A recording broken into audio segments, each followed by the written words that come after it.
Welcome back to A Drop of Happy, where we focus on carefree, stress well, light and lively living while loving and reviewing everything entertainment.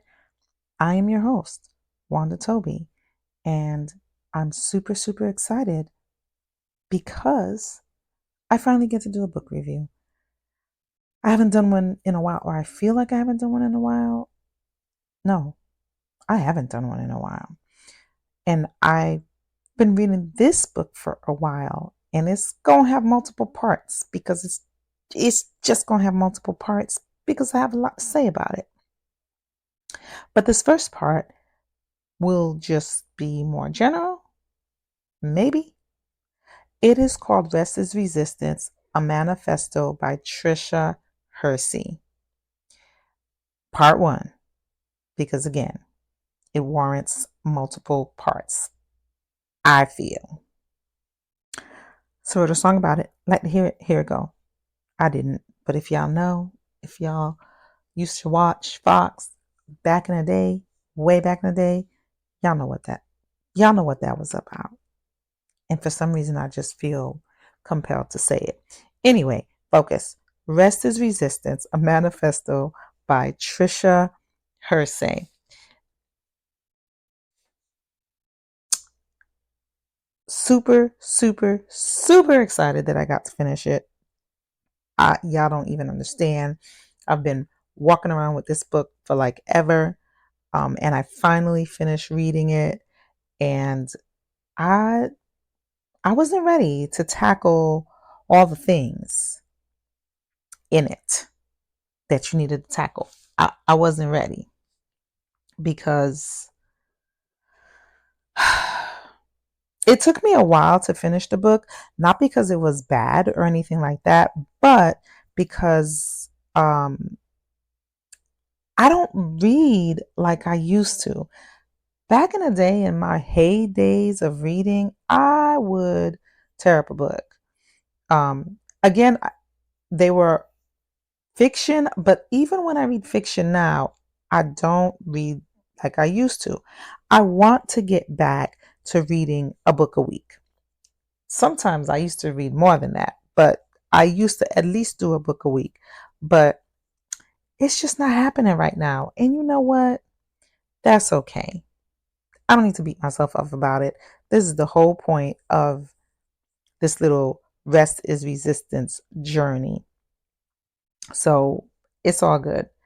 Um, I am excited that I finished this one and I get to share my thoughts with you guys to the point that I'll be doing a series. I will do a Rest is Resistance series because there really were like so many good nuggets in this book, or just a lot of good quotes that I was just like, yeah, I love quotes that I'm like, ooh, I'm going to have to share and I'm going to have to expound on this. So there's that. Now, here's what I mean when I say I wasn't ready, because not for nothing, I was expecting this to be like a cutesy little book. Ooh, Rest is Resistance. Okay. About making sure you take a break and you don't work yourself too hard, and, self-care and all that. That's what I was expecting. I was not ready for what I got. I was not ready for what I got. And the funny thing is, somebody recommended this book to me at work, and I was like, "Oh, okay." First mistake. Um, it was like a white dude, but even at work, the circles that I roll with, the the places, they be a little woke.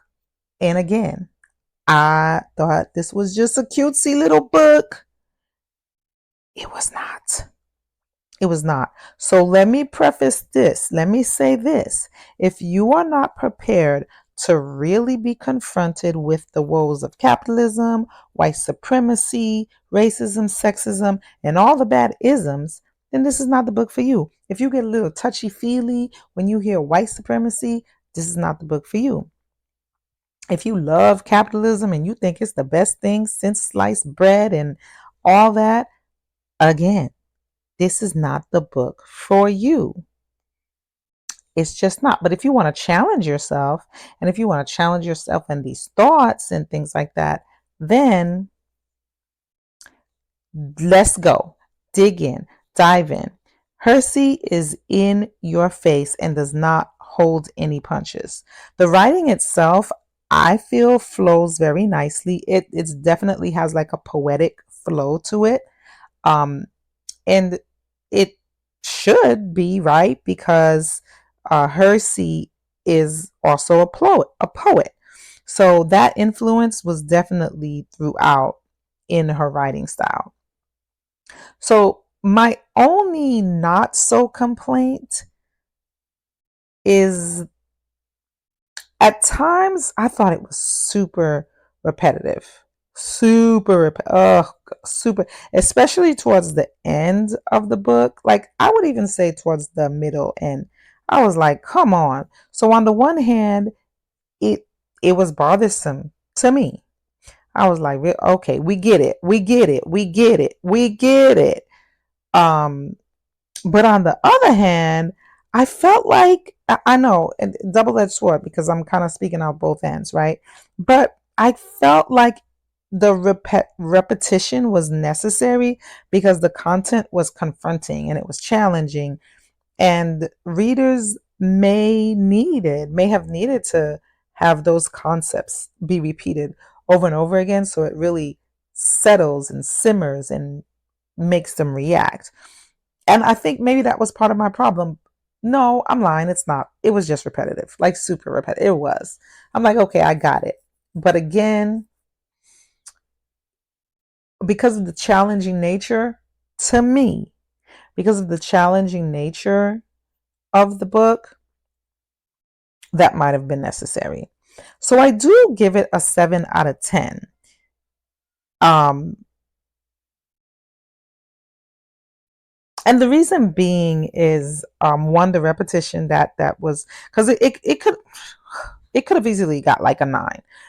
The writing is beautiful. I will say that the writing is beautiful. But again, I had some issues. Most of the book actually really resonated deeply with me. And as a stress management advocate, I know we take rest for granted. I take rest for granted because we're really trying to achieve and succeed in a society that wants to keep us trapped, like wants to keep us on the grind, right? Wants to keep us on that hamster wheel. So, case in point, me being the example, I know. So in that regards, it definitely hit home. Um, I had many issues with the book aside from that, aside from what I already mentioned, because although I agree with the problem identification, I had a hard time connecting with Hersey's solutions. I understand that we need to rest, but how? How? How we do it, sis? Like you saying all these things, how? The how escaped me. The practic Making it a practical connection escaped me personally. And I imagine it is because we are trained not to notice that we do not or cannot rest easily. So ultimately, I am part of the problem, which is why I'm talking out both ends, which is why I'm like saying one thing but then flipping it and saying another, because again, I was challenged with this, and clearly I feel like that's evident in my like review. So again, I am part of the problem. I am the solution and I am the problem. But uh isn't that the case with us in life? Like we might be in a pickle, we might have put ourselves in the pickle, but whatever ultimately that we're in, um we are the solution to get ourselves out of it. I'm not saying it's easy, not saying it's a walk in the park, not playing the blame game, but ultimately we are the controllers of our destiny. Um, and sometimes getting out of it is not pretty or doesn't look pretty. So uh let's focus on it, because I'm definitely going off on a tangent. That's like a whole nother post and a whole nother thing and a whole nother thing. So um and again, she has some really good quotes in here, which is why it warrants multiple parts. So this is a quote from the book. All of our culture is collaborating for us not to rest. I understand this deeply. We are sleep deprived because the system views us as machines, but bodies are not machines. Our bodies are a site of liberation. End quote. Okay. My issue is I'm still battling with liberating my body and my mind from the training um in this society. Like I cognitive I was cognitive dissonancing. I'm making up a book. Y'all know cognitive dissonance, because the word I'm trying to make up is not working out. But I have major, and I recognize it because I was like, sis, what you saying? Help me understand how I'm supposed to do this. Help me understand. So, and that quote, I was like, yes, I understand. But how do I get liberated? Because I am knee deep in trying to get to the next level. So how, sis? Don't get me wrong. Hersey does give examples of how we should unplug. And honestly, I feel like these aren't far from all the things I have previously discussed when building your stress management toolkit, self-care, all that. Like she touches on that. Some of it with a different twist and a little more deep. Um, I do feel she is more a radical, and her why is really rooted in the realities of our society, which some people do not want to confront. I mean, I do. I'm all for confront. Like I already know I'm on the hamster wheel and all that. Like I'm all for it. Um, some folks, because of the language and things like that, they might be like, "Whoa," but it's necessary. And all these together make us more equipped to try and balance our lives, so we don't remain cogs that are like simply part of the machine, right? All those things, like the things that she mentioned, the things that I mentioned for stress management, awareness, values, um, um, all that, it's just there. I mean, she does take it a step further. I'm from the point where if you don't unplug, if you don't figure out how to rest, your body's going to rest for you. Period. Point blank. That's how stress works. Um, and she's more, but it's true, because you are part of a system. You are part, like you are, it's true, but that's more of her thing, right? We're not machines. We're our value is not in these things. And our body is going to like let us know. So it's the same thing, she just has it from a different, perspective. Hersey maintains that rest is radical. That's a quote. Rest is radical. And that really, really bothers me, because let's be so for real, rest shouldn't be radical. Like it should be normal and it should be expected. And that idea, and I'm not saying she's wrong. It just bothers me that she's not wrong. like, like why are we like this? Why are we here? What? But I completely understand, even though I don't want it to be so. Like I understand, because when I'm resting, like personally, it's laden with guilt, because I'm thinking of all the things that I'm not getting done because I chose to rest. That should not be. That should not be. But it's like I can't help it. I have to make a conscious effort to just let things go, especially especially when I'm at home.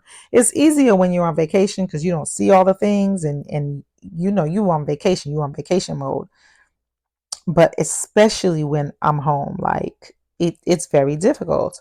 Um, but the thing is, if we don't give our body this mandatory form of self-preservation in the form of rest, we will falter.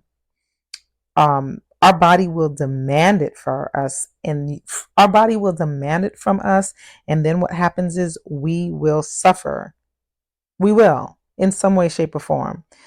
It'll be an emergency. It'll be some. Our bodies will be like, hold up, you bugging. Another quote from her: grind culture has made us all human machines, willing and ready to donate our lives to a capitalistic system that thrives by placing profits over people. Gosh dang it. Like what? Let me read that again. Grind culture has made us all human machines, willing and ready to donate our lives to a capitalist system that thrives by placing profits over people. Gosh darn it. I don't. That's it. That is all. That is the nothing. I have nothing to add to that. But really, another quote: "You don't belong to the grind. Get off the violent cycle. It is burning down because we torched it. Grind culture can't have you." I just love that because, all right, y'all know how much I love sci-fi. Y'all know how much I love The Matrix. If you don't know, now you know. The Matrix is like the whole dang series. I know the second one, third one, not that great. And this fourth one, this fifth one, whatever, the most recent one, even less than not that great. But I don't care. I mean, I probably, like, if I watch the series over again, I probably will not watch this most recent one. I'm not gonna lie. I don't know. But that's what this is what this quote reminds me of. I mean, both of the quotes. I don't want to go off on a tangent, but y'all remember, because they were using us as batteries, right, to power their world. The machine world was using us as batteries to power their world. Like that's what pops in my head. That's what pops in my head when I read these two quotes. And then that last one is like we're breaking out. Like we are reclaiming our lives. We're reclaiming our time. That's what y'all need to do. That's what y'all need to do. Y'all need to break out. Another quote. Ugh. I mean, she be ugh. Grind culture is a collaboration between white supremacy and capitalism. It views our divine bodies as machines. End quote. Listen, I feel like if these aren't hitting you, if these aren't making you think, if these aren't making you like, I don't know what to say. You just gonna keep doing what you're doing. This collaboration, and this is not a quote. This is just me saying that this collaboration between white supremacy and capitalism basically places our worth in what we can produce. And this, on the flip side, for me, is more like we'll touch on the production side, but it's more like what we can consume as opposed to us just being who we are. Because what you consume, you're part of the system. You're contributing to the capitalistic system because, like, we know we have to buy stuff, but our consumption is like ridiculous. Particularly in media, social media, the news, like our consumption is unhealthy. Um, are as evident by the ridiculous amount of credit card debt that we have as a nation. Our consumption is wild. Um, and yes, they want to capitalize off of our production in the sense of being worker bees. And because I don't want to confuse that with us creating and tapping into our creativity and our ingenuity and things like that. But even that can be used, right? Can be used negatively and can be used to as part of the overall capitalistic system. But I listen. I'm gonna read it again. Grind culture is a collaboration between white supremacy and capitalism. It views our divine bodies as machines, and we are not machines. The time to rest is now. Period. Point blank. That is a quote from the book. I mean, that's actual and factual. If y'all know, y'all know. On that note, I always like to do a journal prompt. You know how, you get yourself a journal. And I actually have some in my store if you go to lightv.com. The journal prompt for this post is, where are you doing too much? Where are you doing too much to climb up the ladder of capitalism? Where are you doing too much? And where can you unwind the grind? Like, again, it don't have to be in a real journal. Maybe it just be in your mind, maybe a point of reflection. Just think about it. Where can you unwind the grind? And again, we're going to have part 1, 2, 3, 4. We're going to have it because this is just the beginning. It was the preface and just the beginning of the book. And I'm telling you, there's some quotes I have highlighted all throughout that book. And since I was done, I was perusing the bookstore and I found my next book, and I thought it was a perfect segue from this book. And just wanted to keep the nonfiction flow going. So my next book is Imagination, a Manifesto by, oh Lord, I'm so sorry, Rua Benjamin. The cover is stunning, and it's I'm already in this vein of like challenging myself, and so I feel like it's along those same lines. So that's the next one that I'm really excited about. And again, if you want to keep the conversation going, please comment, please share, please spread the word. If you like the show, subscribe. It's available where all podcasts are available, as well as on the YouTube, on the YouTube, on the boob tube, not the boob tube. I don't know why I said that. I be saying these things that makes zero sense. Don't know why I said it, but it's available on YouTube as well. So thank you so much. And remember, where can you unwind the grind? Where can you chill? Live light, stress well. Thanks for looking. Spread the word.